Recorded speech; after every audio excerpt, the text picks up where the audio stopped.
Donc, bonjour Bruno. Bonjour, Sarah. Je te laisse te présenter. Qui es-tu et qu'est-ce qui t'anime? C'est une question très, très large. Donc je m'appelle Bruno et on s'est installé à Vauvert. Vauvert c'est situé dans le sud du Gard, en petite Camargue, entre Nîmes et la mer pour situer. En 1997 on a acheté un terrain avec une vieille maison et je me suis installé en élevage d'escargots. Donc c'était une entrée dans le monde de l'agriculture. Et mon épouse, donc Anne, est professeure des écoles. Elle était professeure des écoles déjà à cette époque-là. Et progressivement, on a construit un lieu alternatif écologique où on reçoit des volontaires et il y a pas mal d'activités. Mais au tout début, c'était pas le but. Le but, c'était une installation agricole. Voilà. Et du coup, tu as fondé une association qui s'appelle Alter Eco 30. D'où vient le nom et quel est le but vraiment de cette association? Alors Alter Eco, au début on avait appelé l'association Alter Eco. Alter, donc c'est l'autre. Eco, c'est en grec, c'est la maison. Oikos en fait. Et donc l'autre maison, l'idée c'est que la maison commune de l'humanité c'est la Terre, c'est la biosphère, et qu'il y a une autre façon d'agir pour vivre dans cette maison. Et donc l'idée d'Alter Eco c'est d'explorer les autres possibles, comme on dit. D'autres façons de vivre, d'agir en communion plus qu'en domination avec le vivant, la terre et tout ce qui participe à l'équilibre de la vie. Et 30, alors au bout d'un moment on a été obligé de rajouter le 30 du Gard. Le 30 du Gard parce que il y a une autre entreprise, une entreprise qui s'appelle Alter Eco de commerce équitable qui font d'ailleurs des très bons produits. Et quand on tapait sur internet Alter Eco, on tombait d'abord sur eux, donc on ne voulait pas rentrer en compétition au niveau de la lisibilité, donc on a changé le nom de l'association assez rapidement pour passer à Alter Eco 30. Alter Eco a été créé en 2008. D'accord. Donc Alter Eco 30 c'est l'association et le lieu de vie alternatif il s'appelle Ecovert. Oui. Et pourquoi Ecovert? Alors le lieu, on a donné un nom au lieu parce qu'en fait sur le lieu qui est géré par l'association Alter Eco 30, nous sommes propriétaires du lieu et on met à disposition le lieu pour Alter Eco 30 pour que Alter Eco 30 expérimente toutes ces techniques d'un vivre autrement qui va vers plus d'autonomie alimentaire, énergétique, etc. Et au bout d'un moment, on a développé différents projets sur le lieu. Donc on a commencé par une coopérative de produits bio autogérée par une trentaine de familles qui s'appelait la Saladelle et qui s'appelle toujours la Saladelle, qui est une association loi 1901 à part entière. Et puis on a fait un jardin collectif qui s'appelle les Jardins de la Vallée Verte. Et puis on a créé une sorte de classe en pédagogie alternative, en pédagogie Montessori, où plusieurs familles participaient à cette expérience de la pédagogie alternative. Et donc ça s'appelait la maison des enfants. Et au bout d'un moment, on ne savait plus, les gens de l'extérieur ne comprenaient plus ce qui se passait parce que des fois, il y en a qui disaient on va aller à la maison des enfants, d'autres disaient on va aller à la Saladelle, d'autres disaient on va aller à Alter Eco 30, d'autres disaient etc. etc. Donc on a compris à ce moment-là qu'il fallait donner un nom au lieu parce que le lieu regroupait des diversités de réalités. Et qu'il fallait un nom qui définisse l'endroit. Et donc on a un petit peu cherché, on a fait un brainstorming et on a sorti avec les permanents de l'époque le nom Alter, le nom Ecovert. Ouais. Voilà. Ecovert, ça fait référence à Vauvert, le lieu de la commune sur lequel on est situé. Il y a aussi vert pour l'écologie, la dimension écologique, le respect du vivant, du végétal. Et puis éco, c'est écrit E-C-H-O, dans le sens où on aimerait que ce qu'on fait ici, ce qu'on expérimente, puisse faire écho dans d'autres personnes, dans d'autres lieux, partout en France. Voilà. Là où c'est possible, là où ça fera écho. Exactement, ouais. Voilà. Et qu'est-ce qui a fait que tu as décidé de vivre de façon alternative? Alors, ce qui a fait, c'est les événements de la vie, c'est-à-dire on est arrivé dans une maison, on avait déjà très peu de moyens financiers, Parce que moi, développant une activité agricole, je suis parti, j'avais vraiment très très peu de revenus. Et puis on a eu un premier enfant et on vivait dans une vieille maison, un vieux mas comme on dit ici, qui était costaud mais qui n'était pas du tout isolé parce qu'au moment où ça a été construit dans les années 60, on ne connaissait pas du tout l'isolation thermique, on ne savait pas ce que c'était, donc on construisait des choses qui tenaient, mais où il faisait froid l'hiver et chaud l'été. Ouais.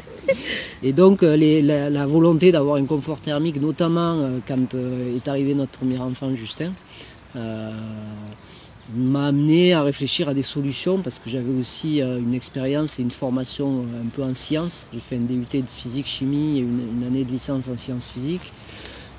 Et donc ça m'a incité à puiser un petit peu dans mes connaissances dans la physique, dans la chimie, dans la résistance des matériaux, dans la thermique, pour trouver des solutions en autoconstruction et puis des solutions naturelles, les plus naturelles possibles, c'est-à-dire qu'il n'y allait pas induire un dommage au niveau de notre lieu de vie, au niveau des polluants, au niveau de ce qu'on respire, etc. Et donc on a fait cette première expérience d'isoler la maison par l'extérieur avec de la laine de mouton que j'ai récupéré en Lozère chez mon beau-frère qui est éleveur de moutons. Et donc c'est une matière en fait qui est considérée presque comme un déchet puisqu'il n'y a plus d'industrie textile en France. Donc il n'y a plus de marché ou très peu de marché de la laine de mouton. En tout cas à cette époque-là, il n'y en avait quasiment pas. Et donc les éleveurs sont obligés de tondre quand même les moutons une fois par an pour qu'ils aient pas trop chaud l'été. Et donc cette laine, elle est vendue vraiment à bas prix. Des fois certains même la brûlent. La jettent. Ok. Et donc j'ai récupéré assez facilement beaucoup de laine la laine c'est intéressant parce que ça a un coefficient d'isolation équivalent à celui de la laine de verre. Donc c'est vraiment un très très bon isolant thermique, c'est naturel, c'était pas cher et donc j'ai fait une sorte de manteau sur notre maison de 12 cm de laine de mouton par l'extérieur sans la tricoter quand même. Et avec bien sûr après un support extérieur qui est enduit, donc on voit plus rien du tout une fois que c'est fait. La façade paraît tout à fait traditionnelle, mais le résultat ça a été 3/4 de consommation de bois en moins dès la première année. Génial. Donc à partir de là, ça m'a un peu mis la puce à l'oreille et à partir de là, c'était la preuve qu'on pouvait faire des choses vraiment très efficaces avec très peu de moyens et des choses écologiques qui respectent la nature et l'environnement.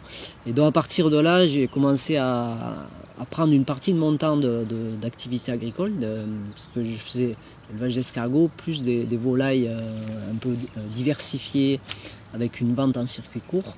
Et donc je prenais un peu de mon temps libre, on va dire, pour expérimenter des choses pour l'autonomie, des outils. Donc la maison en premier, ensuite il y a eu le cuiseur solaire parabolique où j'ai voulu imaginer un outil qui permet de cuisiner comme sur une gazinière mais avec uniquement le soleil. Donc c'est une grosse parabole, voilà. Donc il y a eu toute une phase de prototypage et on a fait 2-3 prototypes. J'ai fait des plans et puis une phase aussi d'expérimentation sur le lieu. Et au fur et à mesure, ce lieu est devenu un lieu d'invention et d'expérimentation d'outils pour l'autonomie. D'accord. Alors, à partir d'un certain moment, ça a été en 2008 la création d'Alter Eco 30 suite à ces différentes expérimentations. Je n'ai pas commencé par créer Alter Eco 30 et après expérimenter, mais la création de l'association est venue comme un besoin de diffuser les techniques qu'on avait déjà commencé à mettre en place sur le lieu. Et notamment, la création de l'association a été couplée à la création du site internet. Donc 2008, c'est pour ça qu'il commence à dater notre site. Oui.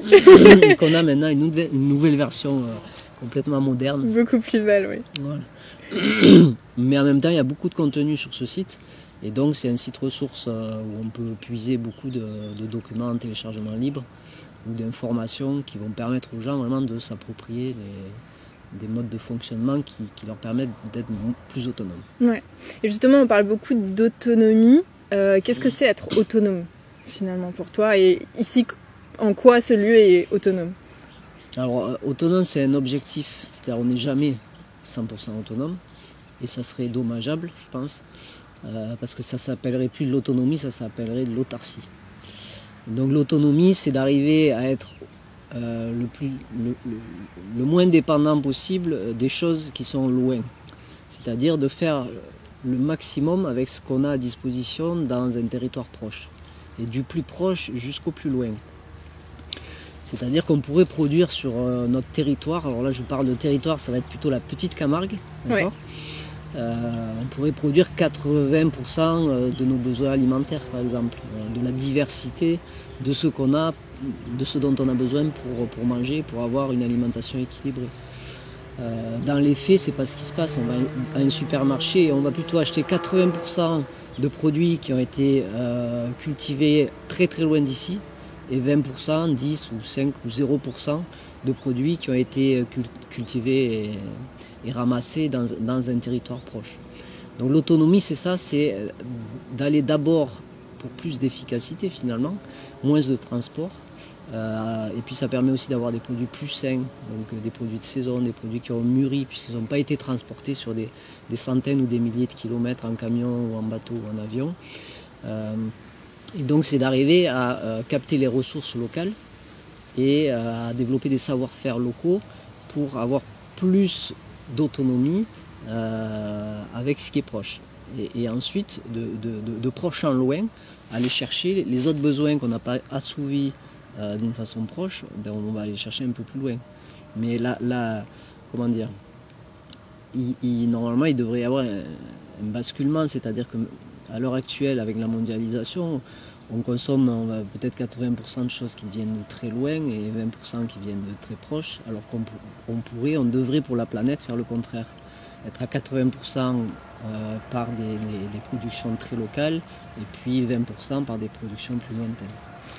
Ouais, donc c'est un objectif qui demande une construction dans le temps, l'acquisition de savoir-faire, de compétences, la mise en réseau d'acteurs différents, parce qu'on ne peut pas non plus tout faire sur un lieu. Et donc ça c'est intéressant parce que ça amène à rentrer en relation avec les autres, à acquérir des connaissances dans plein de domaines différents, donc c'est passionnant. Et à du coup mettre en place de nouvelles choses, de nouvelles cultures, de nouveaux outils pour finalement dépendre de moins en moins, que ce soit au niveau alimentaire ou au niveau énergétique, la question est la même, d'éléments et de richesses qui ont été produites loin de là où on se trouve et sur lesquelles on n'a pas prise en fait. Et c'est changer aussi un peu sa pensée parce que par exemple pour faire à manger ici, en fait on se dit on a des tomates, des pommes de terre, etc. Qu'est-ce que je vais faire avec ça? Alors que on a plutôt une pensée de j'ai envie de faire un gratin, du coup il me faut telle chose et telle chose. Et du coup c'est vraiment changer aussi sa vision de faire les choses et de faire avec ce qu'on a ici quoi. Et d'être inventif. C'est se reconnecter au réel en fait. C'est-à-dire c'est pas quelque part nous qui décidons ce que le réel doit faire, mais c'est en observant la réalité qu'on va pouvoir savoir ce qu'on peut faire. La démarche n'est pas pareille parce qu'on ne se positionne pas de la même façon par rapport aux autres, par rapport à la réalité, par rapport à la Terre. Dans le sens global, quand j'utilise le terme la Terre, c'est tout ce qui nous entoure et qui finalement participe à notre vie. Parce que si on est vivant, c'est bien qu'on a mangé des choses qui ont été produites par la Terre et par le travail humain. Et donc on est complètement dépendant de ça. Et nous on a tendance à se mettre vraiment au centre, au-dessus d'eux, et à se dire on utilise les choses selon ce que nous on a décidé. Et en fait c'est ça qu'il faut. C'est ce qui nous amène à une catastrophe écologique, ce mode de fonctionnement et de positionnement psychologique on va dire. Alors qu'en étant attentif à ce qu'on a à disposition, ce qui est autour de nous et à son équilibre aussi, on va pouvoir décider de faire telle ou telle chose, mais en fonction des possibilités qui sont proches.